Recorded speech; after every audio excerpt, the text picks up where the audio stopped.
All right, now moving on. New analysis from Washington Policy Center's Director of Public Safety Solutions, Eric Zimmerman, came out this week.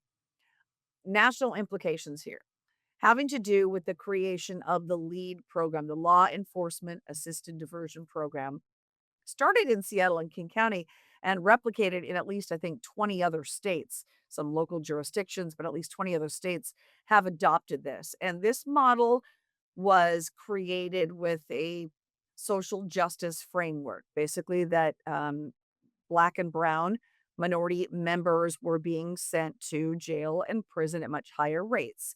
And we should allow them to uh, fix the problems, whatever got them, involved with the criminal justice system outside of actually having to go to jail or to prison.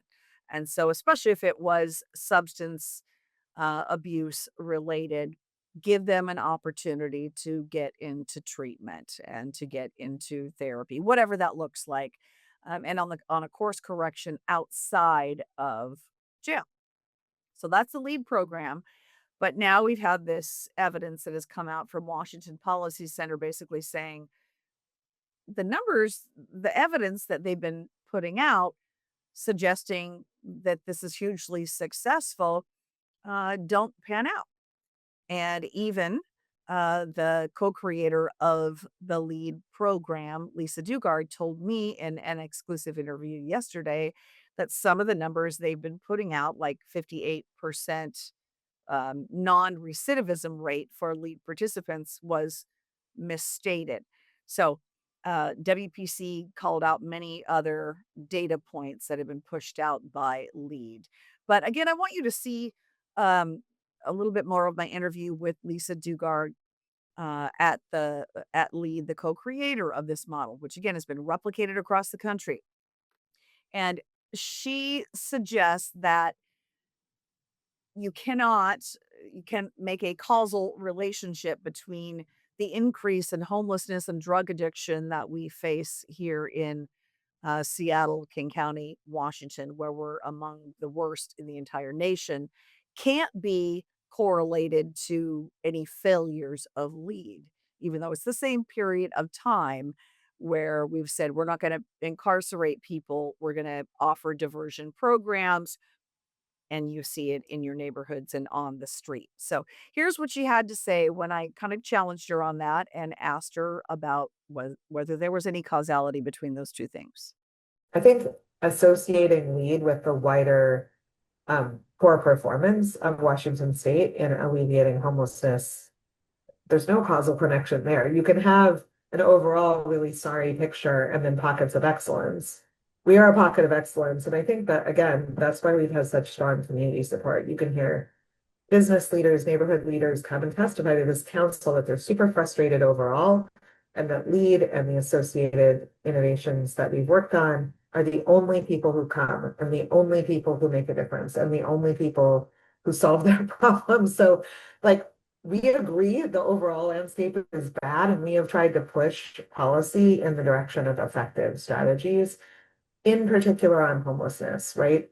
The positive outcomes that we've seen over the last 5 years have been projects that the LEAD partners deployed. Now, Andrea Suarez of We Heart Seattle has been sharply critical of LEAD for many years. She shows up at city council meetings, urging council members not to give them any more money, not to expand the programs, and to say it's not working. I see the people on the streets who say they're enrolled in LEAD, but they're still in active drug addiction. They might have an apartment that taxpayers are paying for, but they're out in the streets fencing stolen goods to feed their habit. And she shared with me, and you'll see now, a recent example of a young woman who spent much of her life in the foster care system, who is a drug addict, who was ready to go to treatment. But then LEAD got involved, and that didn't happen. I got a call from the South Precinct about 3 weeks ago, around 11 o'clock at night, and officer said, "Andrea, we have an 18-year-old girl down here we just arrested for possession of fentanyl. I think she's open to going to treatment. Would you come down and talk to her? You've given us your card, your resources." And I said, boom, got in my car, drove down. The girl came out. She said, "I know you. I see you on TikTok." And I was like, love social media. It works. It's 2026. Use it. And I talked to her about going to the Orca Center, Valley Cities, Royal. Asked her, when was the last time you showered? She said she couldn't remember. She told me she was living in a pallet shack under a garage off of Rainier Avenue South. And she wept and she said, "I've been really waiting for somebody to kind of have an intervention with me and take me to treatment." And she's like, "I got this boyfriend." And I said, "I'll take you right now. Just, we've got this." And she said, "Great." I talked to Christine Moreland as well. I said, "I've got this young teenager. What do you have option wise? Should we put her in a hotel for a night?" I didn't really want to do that. I wanted to take her right to treatment, which was the plan. Well, the officer said, "Well, we have to do protocol and lead has to come in and do their intake as well." And I said, "Oh, okay." And so I sat there and I wasn't expecting to have a jaw-dropping moment, but I was in the same intake room, on my phone, kind of letting them do their business. And I overheard the social worker say, "What's your name? What's your age? What's your race?" And then she said with her clipboard, "Okay, sign here and your charges will be dropped." And I went, "What?" And I'm going, I mean, God, I wish I could have recorded it because I know it's so unbelievable.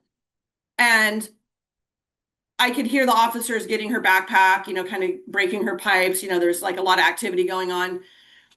And I walked back out into the offices and I said, "Yeah, Lee just dropped her charges. Is that how it works?" And they were all like, "Yeah." And I walked back into the room and she was gone. She split. Of course she did. All charges dropped. All she wanted to do was find her boyfriend and find her drugs. I lost all leverage. So there is a growing call to urge city leaders, county leaders to really halt any expansion and perform maybe some, taxpayer audits before allocating any more money to lead at $27 million a year. I think that's the latest figure I heard from Andrea Suarez, to run these programs. And Andrea shared with me that there are many case managers that work with lead that even tell her it's not working. I believe in the work I'm doing. I believe in the people whose lives we're trying to change, but it's not working.